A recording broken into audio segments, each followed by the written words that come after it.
Queridos e amados irmãos, é uma alegria muito grande neste dia nós trazermos a mensagem da Palavra de Deus neste mês do lar, neste mês da família.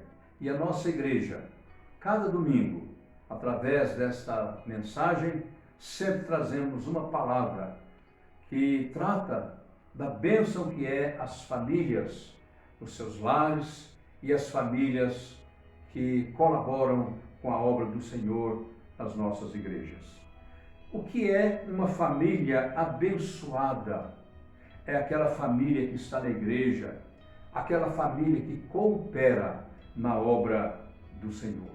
O reverendo Dionei Faria, ele escreveu esse texto e ele fala de colaboradores ou cooperadores no plantio de igrejas. E ele traz para o nosso conhecimento Áquila e Priscila, conforme está escrito em Atos, capítulo 18, versículos 24 a 28, que lerei. Nesse meio de tempo, chegou a Éfeso um judeu natural de Alexandria, chamado Apolo, homem eloquente, poderoso nas Escrituras. Era ele instruído no caminho do Senhor, e sendo fervoroso de espírito, falava e ensinava com precisão a respeito de Jesus, conhecendo apenas o batismo de João. Ele, pois, começou a falar ousadamente na sinagoga. Ouvindo, porém, Priscila e Áquila, tomaram-no consigo e com mais exatidão lhe expuseram o caminho de Deus. Querendo ele percorrer a Acaia, animaram-no os irmãos e escreveram aos discípulos para que o recebessem. Tendo chegado, auxiliou muito aqueles que, mediante a graça, haviam crido, porque com grande poder convencia publicamente os judeus, provando por meio das Escrituras que o Cristo é Jesus. E lá na carta aos Romanos, capítulo 16, versículos 3 a 5, o apóstolo Paulo, ele escreveu: Saudai Priscila e Áquila, meus cooperadores em Cristo Jesus, os quais pela minha vida arriscaram a sua própria cabeça, e isto lhes agradeço, não somente eu, mas também todas as igrejas dos gentios. Saudai igualmente a igreja que se reúne na casa deles. Saudai meu querido Epêneto, primícias da Ásia para Cristo. Então, meus queridos, nós lemos, nós ouvimos, é grande o número de casais que têm desempenhado tarefa de grande relevância, contribuindo assim para o desenvolvimento humano. É possível destacar a presença de casais missionários que atuaram e atuam ainda no Brasil e em outros países, os quais deram e dão grande contribuição para a expansão do reino de Deus. Atualmente, muitos se dedicam a essa tarefa. A obra do Senhor é grandemente abençoada quando dispõe de casais com essa dedicação. Então, nessa mensagem, as nossas atenções se voltam justamente para Priscila e Áquila, um casal que desenvolveu uma missão de grande importância para o estabelecimento da Igreja do Senhor Jesus nas cidades de Éfeso, Corinto e Roma. A Bíblia, a respeito deste casal, nos informa: Priscila era uma senhora romana de grande prestígio. Ela é sempre mencionada juntamente com o seu esposo Áquila. Atos 18, versículo 1 e versículo 18. Romanos 16, 3 e 1 Coríntios 16, 9. O seu nome na língua latina significa anciã ou venerável. O nome Áquila significa águia. Esse homem era judeu, natural do Ponto, lá na Ásia Menor. Por volta do ano 52 depois de Cristo, por um decreto do imperador romano Cláudio, foi obrigado a sair de Roma com a sua esposa, indo para Corinto, conforme Atos 18, versículo 2. O casal era conhecedor da doutrina cristã. Revelou-se sempre disposto e capacitado a ensinar a outras pessoas. Eles eram fabricantes de tendas, a mesma profissão do apóstolo Paulo.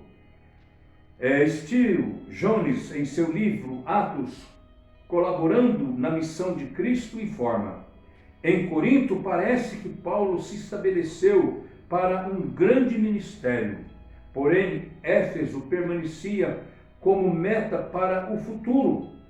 Paulo levou Áquila e Priscila consigo desde Corinto, pois eram amigos e valiosos colaboradores na obra do Senhor. Estabeleceram-se deliberadamente na cidade de Éfeso, sendo que o casal formou o núcleo da futura comunidade eclesiástica da cidade de Éfeso. Realmente, Priscila e Áquila foram grandes instrumentos de Deus, fundamentais. Foram escolhidos, foram preparados por Deus para contribuir na plantação de igrejas. Então, observemos agora alguns aspectos que caracterizam o trabalho desenvolvido por esse casal, que é digno de nós mencionarmos, de nós estudarmos. A valorização do conhecimento das Escrituras. Isso é extremamente necessário para quem quer plantar ou cuidar de uma igreja. Priscila e Áquila, eles eram profundos conhecedores das Escrituras sagradas, o que muito contribuía para a plantação e para a solidificação da igreja. Conforme Plumper cita o autor, a proeminência conferida a Priscila na instrução dada a Apolo subentende que ela era mulher de cultura acima do comum, uma estudiosa das Escrituras, mulher apta, mulher dotada de discernimento, a ponto de ter podido ajudar um ex-discípulo de Filo a compreender melhor a verdade de Deus. Isso demonstra que no corpo de Cristo cada membro é especial, dotado de funções e de propósitos diferentes. Priscila e Áquila possuíam a capacidade do ensino e a colocaram em prática para que a igreja iniciante pudesse se desenvolver conforme os princípios bíblicos. É importante salientar que esse ensino contribuiu de maneira decisiva para o crescimento espiritual de Apolo, em sua missão proclamadora. Áquila e Priscila instruíram este irmão de maneira profunda.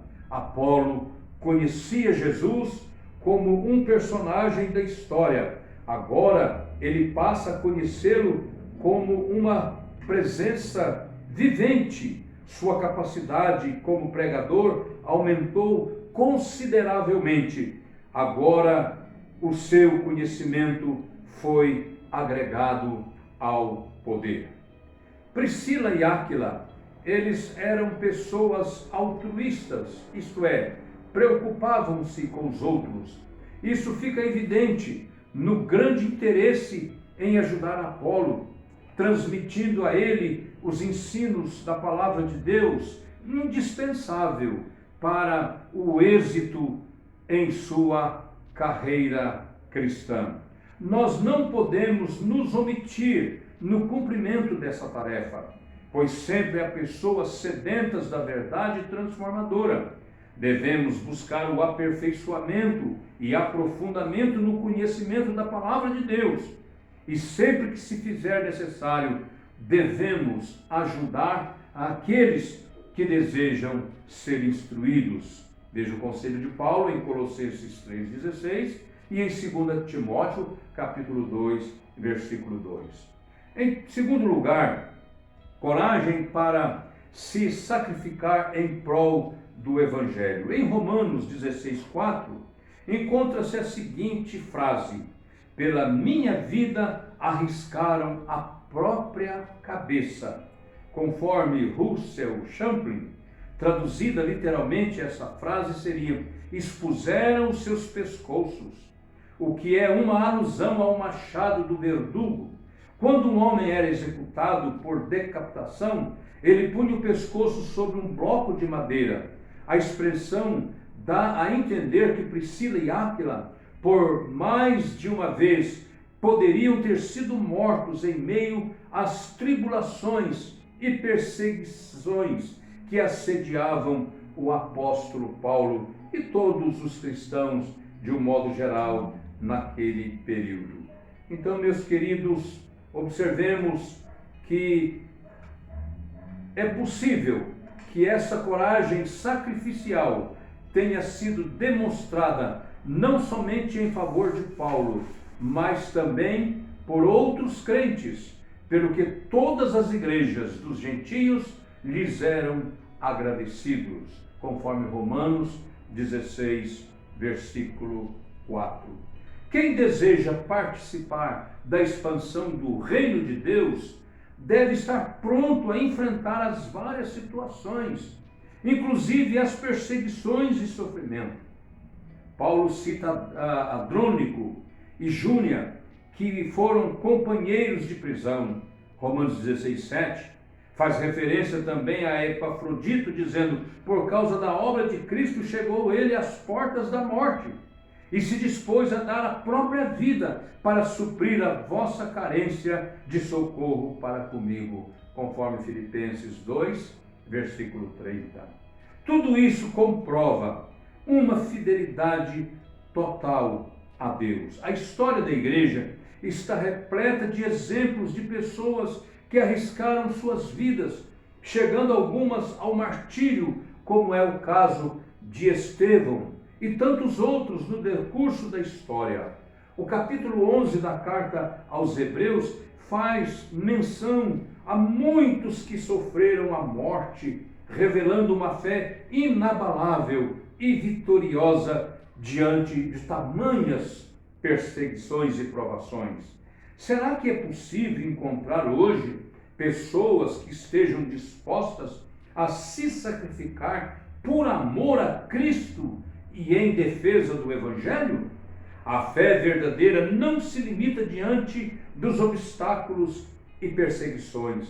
A vida cristã não é um mar de rosas, como muitos estão a divulgar por aí, mas pode incluir sofrimentos, conforme Lucas 9:23, 1 Timóteo 3:12. Porém, a presença de Cristo em nossos corações, o gozo e prazer dessa presença gloriosa na nossa vida, nos fortalece, nos capacitam a viver o que a palavra nos ensina, e não somente a viver, mas até morrer por amor a Cristo, se for o caso. Quando há na igreja casais com a coragem e determinação reveladas por Priscila e Áquila, os obstáculos são enfrentados e são superados, e a obra de Deus, ela prospera. Finalmente, em terceiro lugar, disposição para apoiar a igreja. A consagração desse casal era tão notória que o texto nos informa que sua casa se transformou em local de reuniões da igreja. Saudai igualmente a igreja que se reúne na casa deles. Romanos 16:5. A história desse casal é marcada por uma curiosa vida nômade e instável. É possível vê-los reunindo em Roma, depois em Corinto, em seguida em Éfeso, logo depois de volta a Roma e finalmente de volta a Éfeso. Porém, em cada cidade, a casa deles se constituía num ponto de encontro do povo de Deus, como disse o comentarista Berkeley. Portanto, portas abertas, mão abertas e coração aberto são características marcantes de uma vida cristã autêntica. Muitas pessoas em Corinto, Éfeso e Roma deviam suas conversões a Cristo em primeiro lugar, graças ao ministério e consagração das vidas de dedicação a Cristo e do casal Priscila e Áquila, os quais foram usados por Deus para conquistar seus eleitos para o seu reino naquelas cidades. Uma ajuda que é tremendamente necessária e indispensável são essas: colocar nossas vidas e tudo que nós possuímos em prol do reino do Senhor. Concluindo, tudo isso constitui um desafio, pois há muitos na igreja que infelizmente são extremamente egoístas e que não são capazes de oferecer os seus bens, talentos e conhecimentos para a expansão da obra e do reino de Deus. É necessário esforço e eliminação do meio evangélico qualquer tipo de atitude egoísta e negativa. Priscila e Áquila deixaram esta história, esta lição de vida que precisa ser colocado em prática. Trabalho e cooperação dos casais, das famílias no reino de Deus. Eles são exemplos de pessoas que não apenas conheciam e ensinavam a doutrina correta, mas que praticavam e o que examinavam, estando dispostos a ir às últimas consequências por amor a Cristo e a sua obra. Pessoas assim tornam-se instrumentos grandemente usados por Deus e são cooperadores indispensáveis para a expansão e para o fortalecimento da obra do Senhor. Os cônjuges, irmãos, de um modo geral, são desafiados aqui a lutarem juntos pela fé evangélica, apoiando um ao outro e apoiando juntos a Igreja do Senhor Jesus Cristo, da qual nós temos alegria, temos a satisfação de fazer parte pela misericórdia de Deus. Vamos orar. Deus Pai, em nome de Jesus, suplicamos a Tua bênção para os lares, para as famílias que nesta hora estão nos ouvindo. Que esta palavra, que esses ensinamentos, esses exemplos de vida desse casal destaquem nas páginas da palavra de Deus. Sejam inspiração, seja, ó Pai, modelo para todos os casais que estão na igreja, para que também as suas vidas sejam colocadas no Teu altar para a glória e para o Teu serviço. É a nossa oração que nós dirigimos a Ti em favor das nossas famílias, dos lares que nos ouvem, do Teu povo, agora e para sempre, no nome de Jesus. Amém.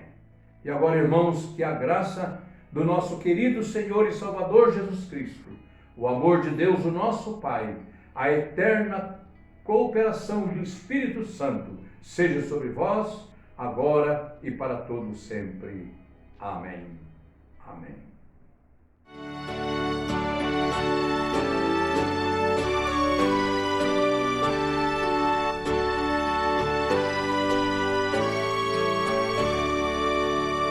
Com a dor desta vida é o amor,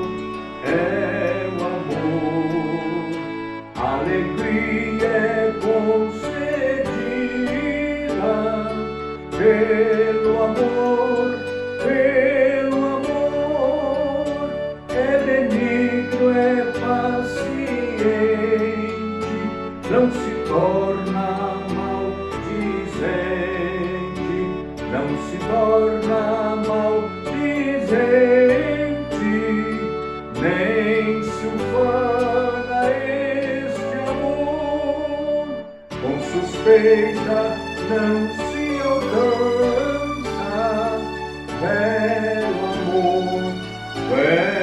amor, onde houver desconfiança, ai do amor, pois mostremos lealdade, combatendo verdade, combatendo a falsidade que destrói este amor. Não te irrites, mas tolera com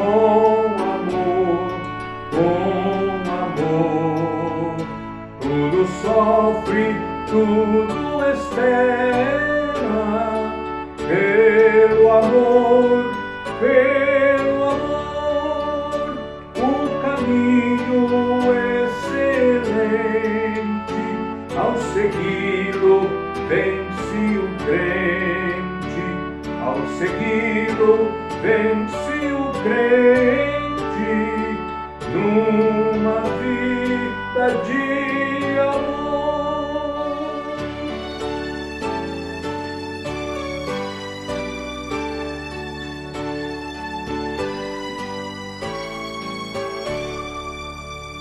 Ó cristão, ao teu vizinho, mostra amor, mostra amor.